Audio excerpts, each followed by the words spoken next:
తప్పు చేయనప్పుడు విచారణ అధికారిని ధిక్కరించడం దేనికి?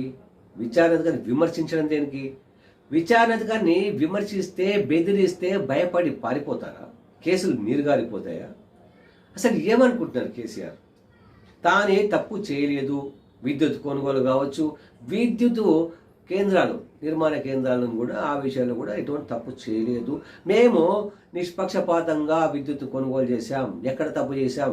అంధకారం ఉన్న రాష్ట్రంలో వెలుగులు పంచామని చెప్పుకుంటున్నారు. సో ఓకే, తప్పు చేయనప్పుడు భయం ఎందుకు? అసలు విచారణ అధికారి ముందే డిసైడ్ చేస్తున్నారు మాకు వ్యతిరేకంగా తీర్పునిచ్చే విధంగా అని. ఆయన ప్రెస్ కాన్ఫరెన్స్ పెట్టడం జరిగింది కాబట్టి ఆ ప్రెస్ కాన్ఫరెన్స్ మాకు వ్యతిరేకంగా మాట్లాడని చెప్పి కేసీఆర్ మాట్లాడుతున్నారు. సో ఓకే, ఇప్పుడు ఒకవేళ విచారణ అధికారి ఎవరు? ఒక retired high court chief justice. So high court chief justice అంటే ఆషామాషి కాదు. ఆయన విచారణ అధికారిగా ఈ కరెంటు కుంభకోణం విషయంలో విచారణ అధికారిగా నియమింపబడ్డారు ఒక కమిషన్కు.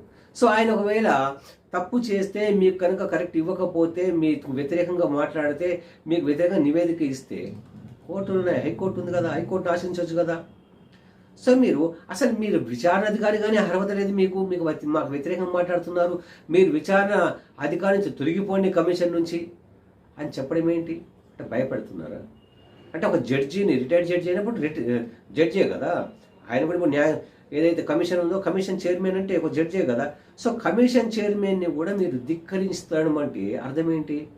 అంటే ధిక్కరించేస్తే భయపడకూడతారు, అంటే కేసులు ఉన్నాయి. సో ఇదే విషయంలో కాళేశ్వరం విషయంలో, అంటే ఇక్కడ నరసింహారెడ్డి గారు ఈ కమిషన్ చైర్మన్ ఉంటే, కాళేశ్వరం ప్రాజెక్టు విషయంలో బీసీ ఘోష్ ఉన్నారు commission chairman. So commission chairman ఒకటే మాట చెప్పడం జరిగింది ఈ కేసీఆర్ మాట విన్న తర్వాత, మా దగ్గర ధిక్కరిస్తే మేము ఊరుకోం, ఏం చేయాలో మాకు తెలుసు, మాకు అన్ని అధికారాలు ఉన్నాయని చెప్పన్నారు. అంటే అర్థం ఏంటి?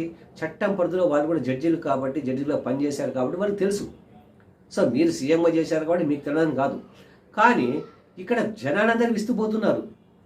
ఒక కమిషన్కు వివరణ ఇవ్వాలంటే అసలు కమిషన్ మేము పట్టించుకోం, కమిషన్ చైర్మన్నే పదవి నుంచి తొలగించుకోవాలి, ఆయన వైదొలగాలి అనడం అంటే ప్రజలు షాక్ అయిపోయారు. అసలు ఇదేంటి, ఇంతవరకు ఇట్లాంటి విషయాన్ని ఎవరు కూడా చూడలేదు.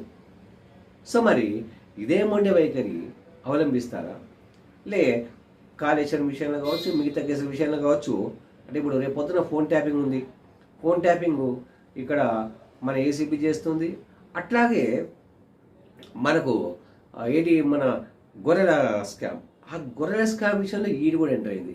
సో ఈడీ కూడా నాకు వ్యతిరేకంగా దర్యాప్తు చేస్తుంది, ఈడీ కూడా నాకు వ్యతిరేకంగా తీర్పిస్తుంది, ఈడీ కూడా నాకు వ్యతిరేకంగా కేసు పెడుతుంది, కాబట్టి నేను అటెండ్ కానుపో, అసలు ఈ ఈడీని మేము పట్టించుకోపో అని చెప్పేస్తాడు కేసీఆర్.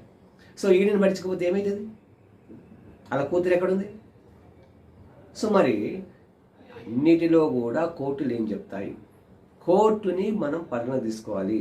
ఒకవేళ ఎవరు తప్పు చేసినా కోర్టులు ఉన్నాయి, కోర్టును ఆచరించే అధికారం మనకు ఉంటుంది. కాబట్టి కేసీఆర్ గారు కోర్టుల ద్వారా ఏదైనా కానీ పరిష్కారం చేసుకుంటే బాగుంటుంది.